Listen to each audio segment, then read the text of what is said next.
Clasificación B, bajo supervisión de un adulto.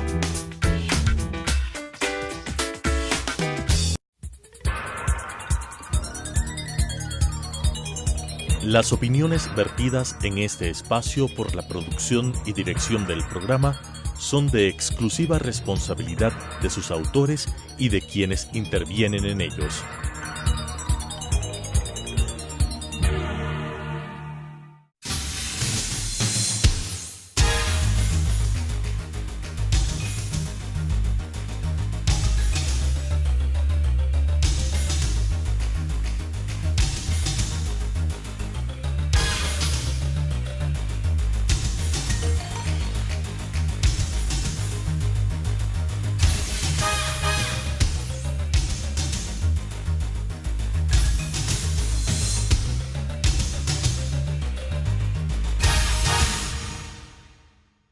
Estimados amigos y colegas, un gusto estar con ustedes en una emisión más del programa Debate Jurídico, programa del Colegio de Abogados de Pichincha que presenta temas de actualidad y relacionados con nuestro gremio.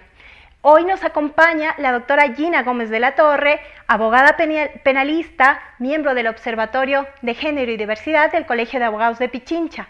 Buenas tardes, Gina, qué gusto compartir contigo este espacio. Buenas tardes, Anabel, buenas tardes a todas las personas que les interesa estos temas que para mí son muy importantes, especialmente los de violencia de género. Gracias. Gina, conocemos el Observatorio de Género del Colegio de Abogados de Pichincha se encuentra organizando una serie de eventos académicos, talleres, conferencias relacionados con este tema. El día de mañana se realizará un taller denominado En búsqueda de una justicia especializada en violencia de género. Quisiera que nos comentes, que nos cuentes, que nos expliques por qué es importante que los abogados y los operadores de justicia tengan una visión y perspectiva de género, que tengan una capacitación respecto a los temas de violencia de género. Bueno, lo primero hay que recalcar que es importante que el Colegio de Abogados se haya sensibilizado en estos temas que afectan a la sociedad. Eso es lo más importante. Entonces, al existir el Observatorio de Violencia de Género, el Observatorio de Género del Colegio de Abogados, consideramos que debíamos dar capacitación en relación a la problemática de violencia de género, pero no solo la problemática en sí mismo, sino cómo manejar una especialidad dentro de los abogados en temas de violencia de género. Y esto es importante porque en el día a día que viven los abogados, los operadores de justicia, vemos que hay una seria deficiencia en el conocimiento de la temática de género, de cómo manejar los casos de violencia de género, especialmente los casos de violencia intrafamiliar, los casos de violencia sexual y también la forma en que se administra justicia, se investiga estos casos, lo cual da lugar a un alto índice de impunidad. Por esta razón es que consideramos necesario que tengamos que llegar a todos los profesionales del derecho y a los operadores de justicia con un tema tan trascendente como este. Muchísimas gracias, Gina. Y bueno, y ya que hemos hablado de la importancia de que tanto abogados como operadores de justicia accedan, se capaciten en estos temas, ¿puedes tú explicarnos, darnos a manera de diagnóstico tal vez, cuál es la realidad de nuestro sistema judicial en el ámbito de violencia de género y violencia intrafamiliar? Eso es exactamente lo que preocupa más. Una situación que se vive hoy en día es que las víctimas de violencia de género son en realidad sobrevivientes. Y en esa calidad que hayan tenido la valentía, que se decidan llegar a una denuncia, implica que nosotros como personas ya abogados, los operadores de justicia, fiscales, los jueces, demos una respuesta a esta víctima. Pero debe ser una respuesta que debe llevar a una consecuencia que sería la justicia y la reparación. El momento en que hay una víctima de violencia intrafamiliar o de violencia sexual, no podemos manejarnos de la misma forma que cuando se hace una investigación o una denuncia de un delito común. Este es un delito contra un derecho de la mujer. un derecho a una vida libre de violencia. Entonces, si es una sobreviviente, no le podemos dar el mismo tratamiento que a una persona que ha sido víctima de un delito común. Es una persona a la que tenemos que darle un tipo de asistencia y una entrega en justicia que tenga una forma de llevar un protocolo de manejo de estos casos. Y así la realidad es compleja. Muchos abogados no transversalizan género y lo manejan como una situación común, naturalizando la violencia. Muchos fiscales creen que es parte de algo que sucede en el día a día, igual naturalizan la violencia. Pero hay fiscales especialistas en género que ya tienen su sensibilización y concienciación en género y ellos sí saben que están ante una víctima de la cual necesitamos darle una respuesta como Estado.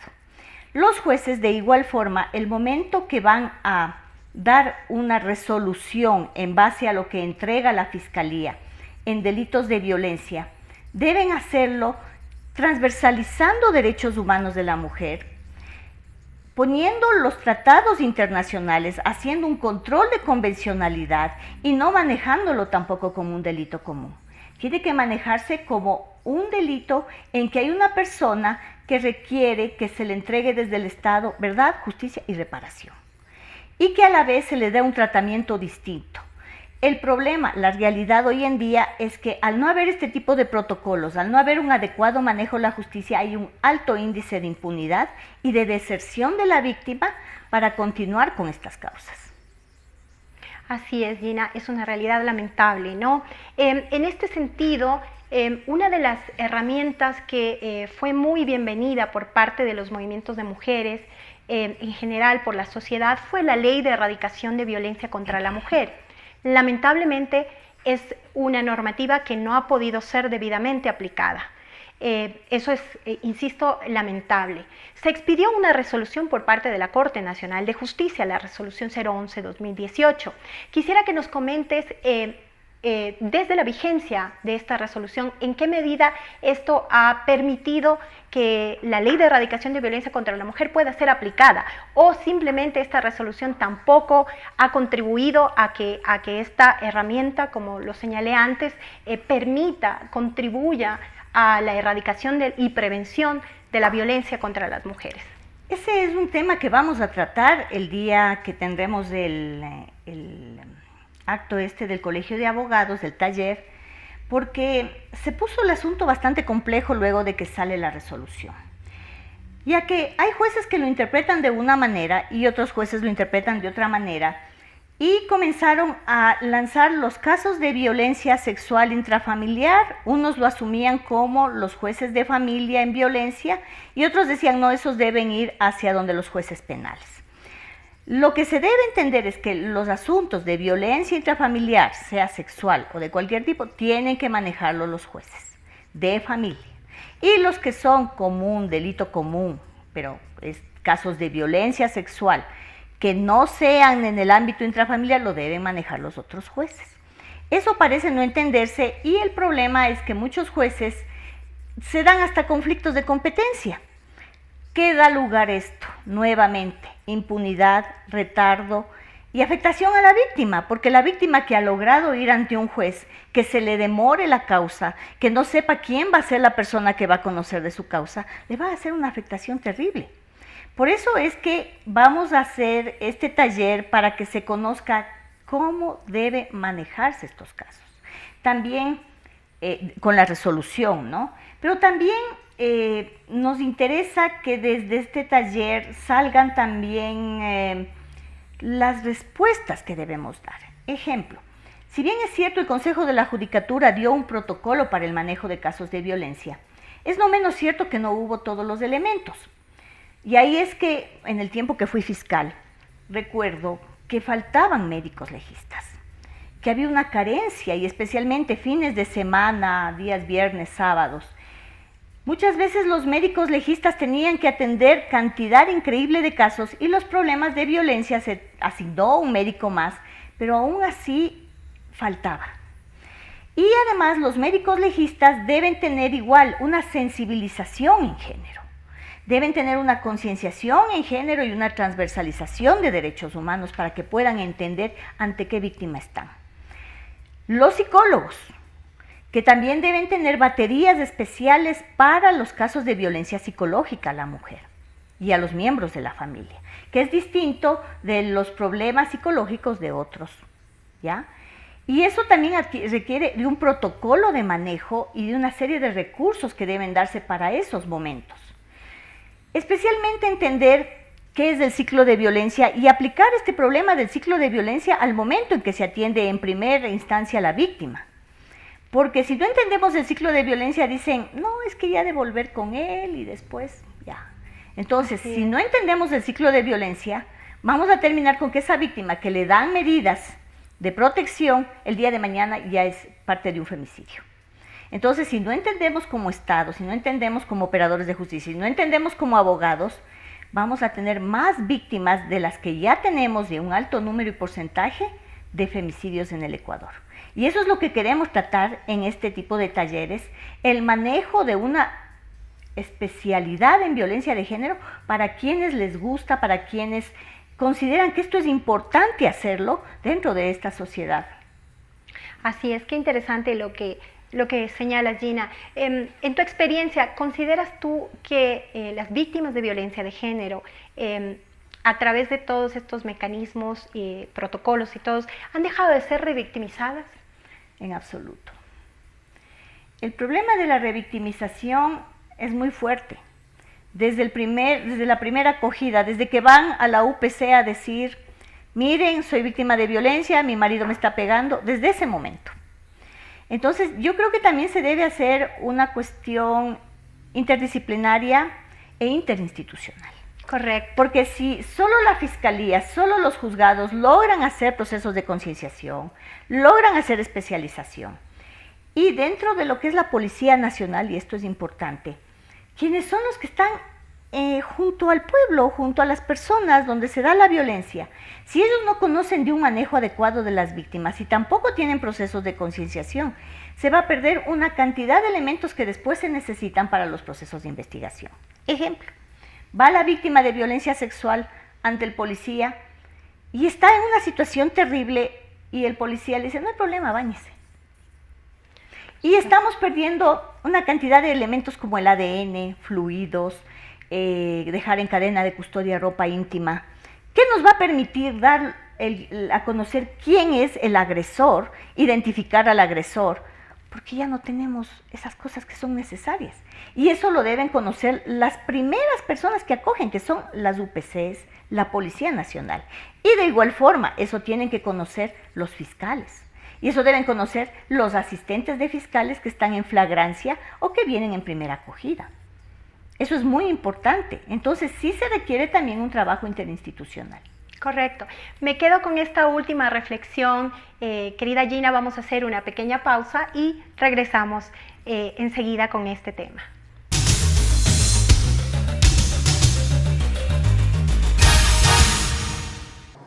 Adriana, cancélame todas las reuniones. No voy a ir a la oficina. Estoy con una jaqueca que no aguanto. ¡El jefe no viene!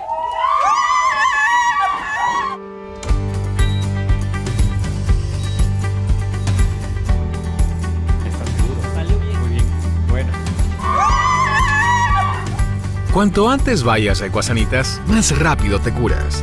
La empresa de medicina prepagada que cuida de ti. Ecuasanitas. Es bueno estar sano.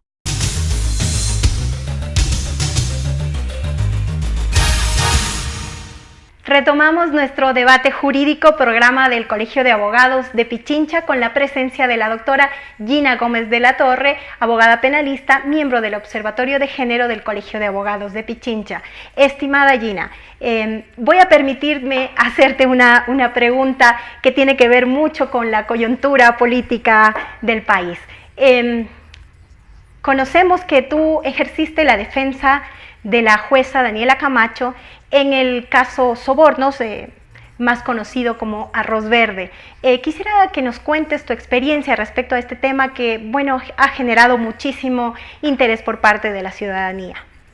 Bueno, consideré que es necesario que se dé una defensa técnica en los dos casos de recusación a Daniela Camacho, a quien yo le considero una de las mujeres más valientes que existen.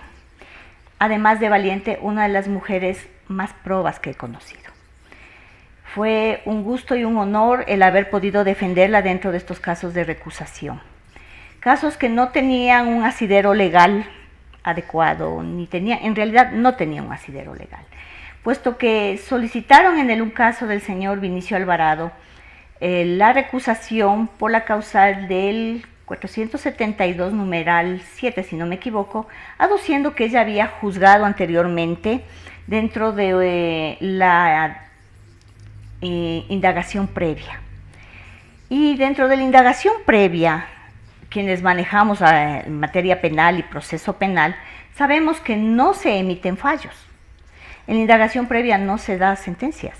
Se hacen, sí, elementos de convicción, se piden prisiones preventivas, actos urgentes, se solicitan también, y los jueces como jueces garantistas tienen que dar ciertos procedimientos para que pueda continuar la investigación, pero el Código Orgánico de la Función Judicial establece que sean los jueces que conocen, en fuero, obviamente, en fuero, que los jueces que conocen de la indagación previa deban también conocer la etapa de instrucción y la etapa intermedia que llamábamos antes y que ahora es de calificación de la etapa para llegar a juicio.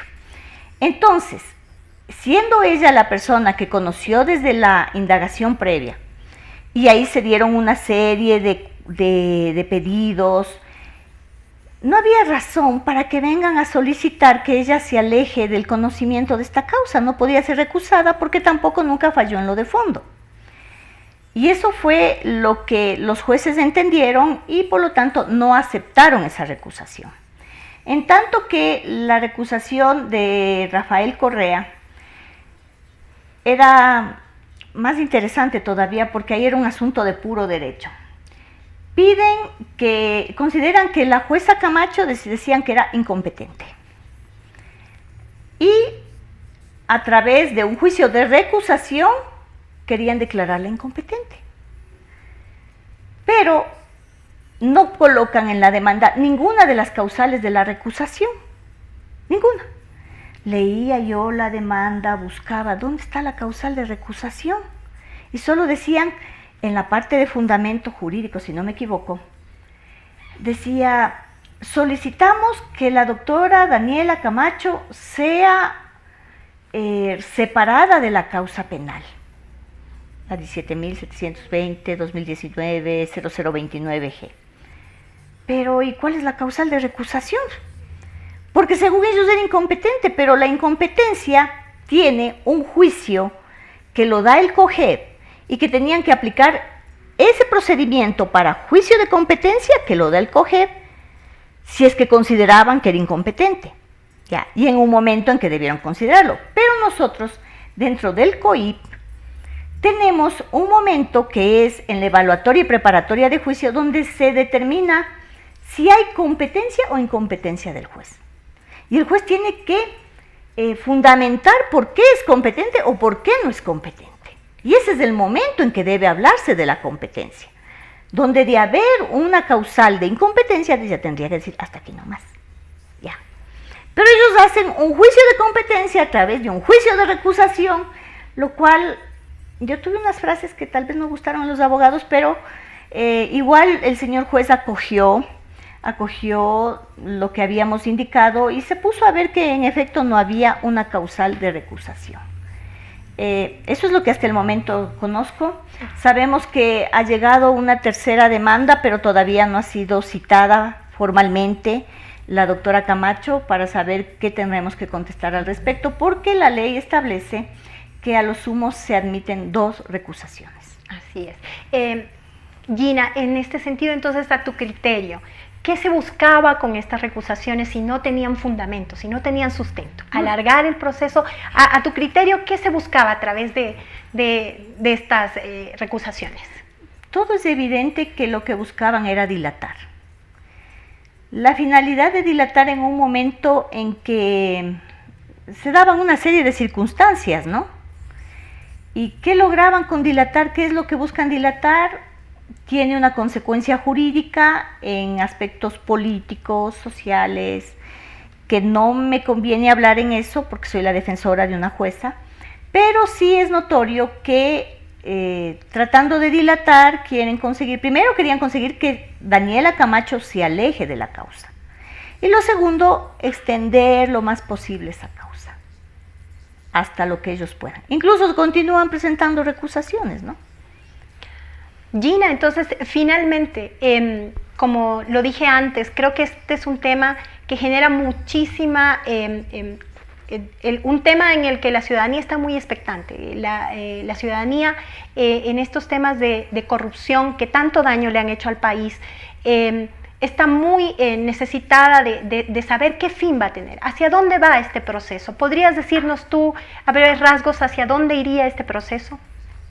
Bueno, no conozco a fondo el caso que llaman sobornos, pero por procedimiento, una vez que se haga la audiencia evaluatoria y preparatoria de juicio, la jueza define si es que no ha habido elementos de procedimiento, procedibilidad, cuestiones prejudiciales, debido proceso que tengan que advertirse que le hagan alguna nulidad o continúe el juicio.